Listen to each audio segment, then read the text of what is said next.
Welcome back to the Real Podcast. I'm Kyle A. I'm Brian K.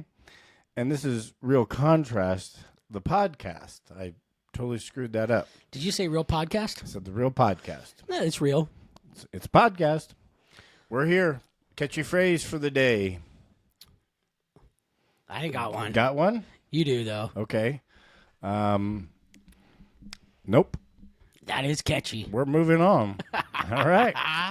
Let's I love stories. We always get sideways on stories. You got any fun stories, any funny stories, any weird stories, anything lately in the past that pops to your head when I say, tell me a story? Real estate. Is it got to do with real estate?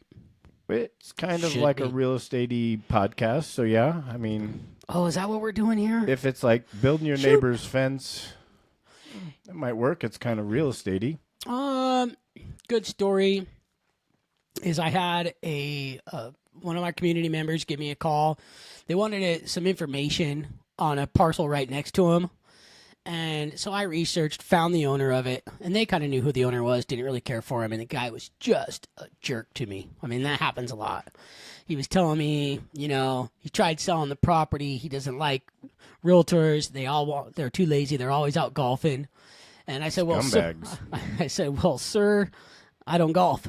And anyways, he didn't want to waste his time with me. And I was holding an open house out here at the lake about 4 months later, and he shows up, and I've remembered his voice. I'm like, oh my God. And the way he started talking, and I told him, I said, you're the jerk who was rude to me over the phone. Funny thing is, he liked me and then hired me to sell his piece of property. I love that. And then I helped him buy another home as well. So I guess it's not that funny. It's ironic. Yeah, it is ironic. And here's something, everybody should learn this sooner than later in any sales format. Fit yourself, right? The most successful people, they are themselves, and you use humor a lot. Fair to say? Yeah, I mean, I want to live a happy life, so you can't take things too seriously and never take anything personal. Yep.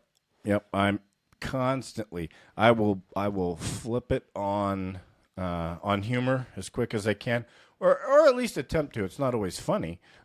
When they're hollering you at the door and you're like, okay. Yeah. Well, hey, love you too. Have a great day. And You want a business card? Can I just need some interest you in kindling, that? here's my business card. Exactly. I mean, that happens, and that's what we contend with. I mean, it's not for the faint of heart. Let's be honest. Yeah, You know, 100%. you have to you have to get over some fears and get over yourself and find ways to get through it. Humor for me for a long time was just a crutch, something to hide behind. Because when I got nervous, I'm like, well, I'll attempt to be funny, and now it's more just, this is who I am. You need to know this up front. Like, if you don't like this, then Fake it till you make yeah.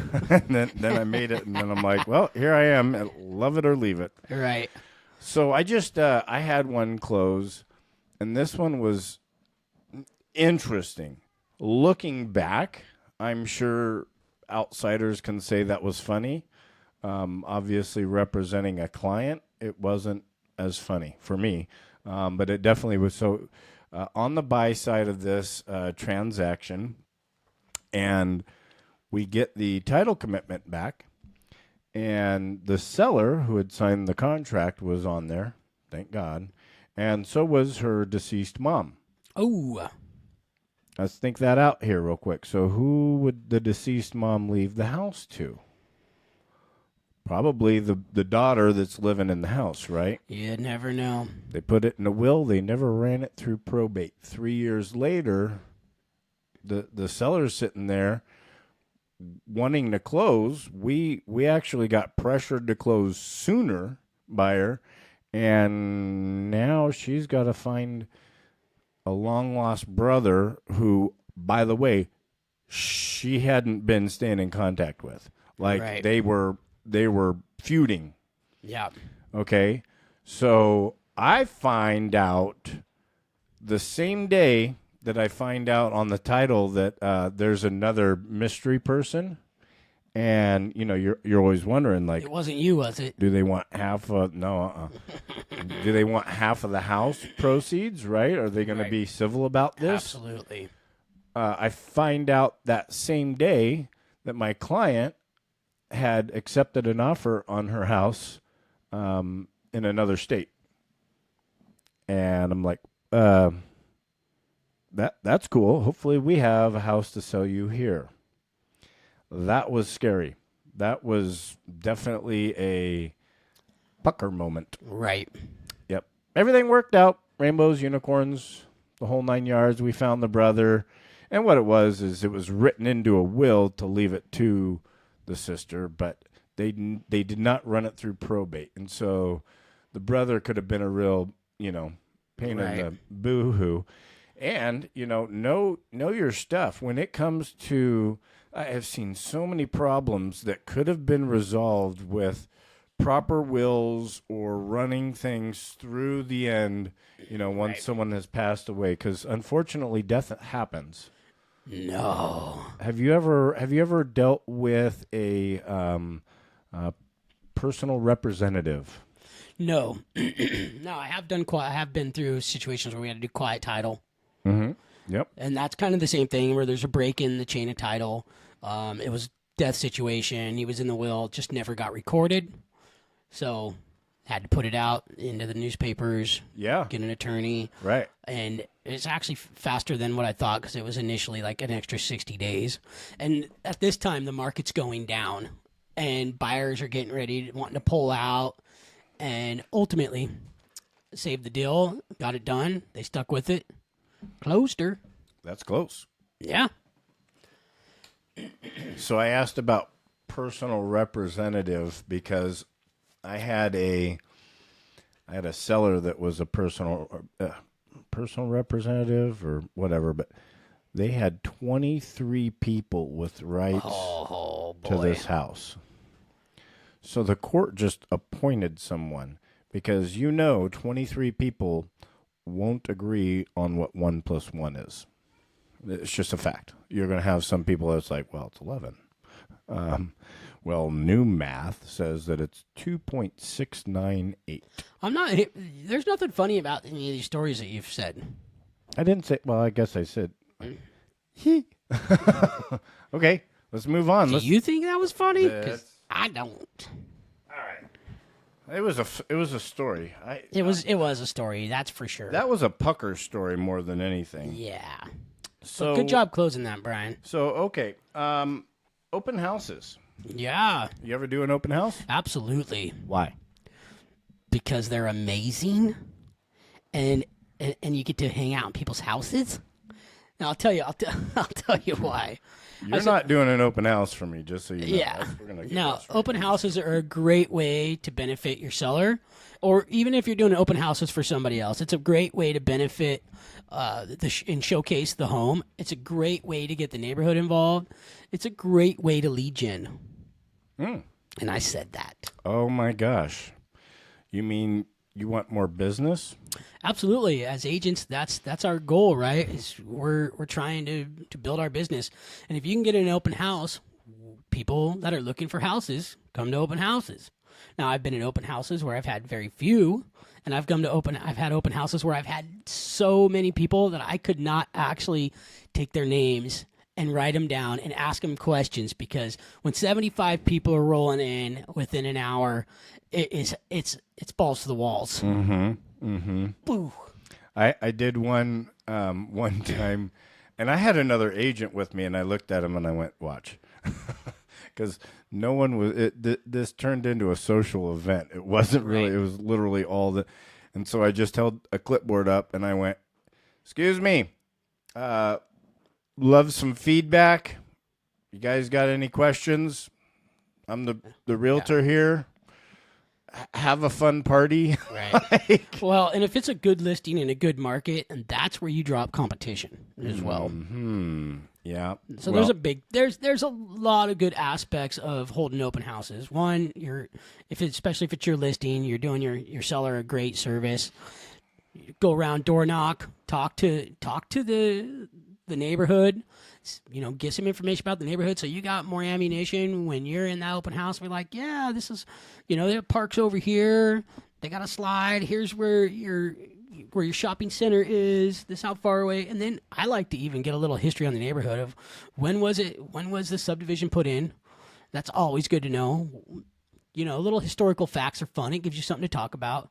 And then ultimately, it allows you to walk that property more and analyze that property more. So when you're actually on the phone with potential buyers for that property or listing it or other agents, then you actually are speaking on the behalf of your seller.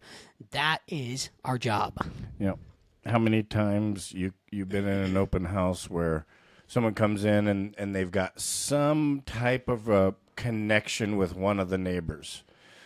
Someone that was retired fire department, right, has 2 kids. I mean, there was some kind of a connection, and you're like, hey, I was in this neighborhood this week, and I was talking to them, and that's helpful for potential buyers. Right. It's helpful for, now, okay, so there's I think there's 2 thoughts from a traditional seller. Let's say someone that's selling their personal residence. They've lived there more than 5 years, less than 20. And I think that there's 2 seller mindsets. One, that you need to have an open house. You have to have an open house. Obviously, that's how you sell the house, right? Is through an open house. Literally. And 2 is, why on God's green earth would you do an open house? It doesn't make any sense. So speak to the seller right now who says the seller has a 4,200 square foot 3-level house on 20 acres in Cocolala. Yeah. And it's about 20 minutes from Highway 95. Right. Are you going to do an open house? Absolutely. I've actually done them all the way out in Plummer and had great attendance. Okay, fantastic. So, are we going to have, should I bake and have hot dogs and stuff ready? What are you expecting, 40, 50 people? Well, you know what? Keep them in the cooler because you don't know how many people are showing up. I love barbecuing at open houses. That's classic. I love keep it. the hot dogs in the cooler, right? I love barbecue. Maybe even frozen. Hey, look, I've had many of open houses where I brought my barbecuer and fried up hot dogs, and it keeps people around there longer. It keeps them asking questions. You're feeding them. That's cool. Oh, yeah. I actually enjoy that. Plus, it gives me something to do. Walk around, throw some dogs on. Hey, you guys want a dog? The kids are coming in. Grab a hot dog, Yeah. Maybe you got to have your food license. I don't know. But, yeah. So if I just erase that part. I just picked up some clients. We're going to go sign listing representation with them Friday. Now their big deal is open houses. Mm-hmm. They come from that line of, hey, are you going to do open houses? I say, well, I will promise you one every other week, but I will try and make sure one's done weekly until it's sold. Okay. And is it a house you think that you'll get traffic? Yes.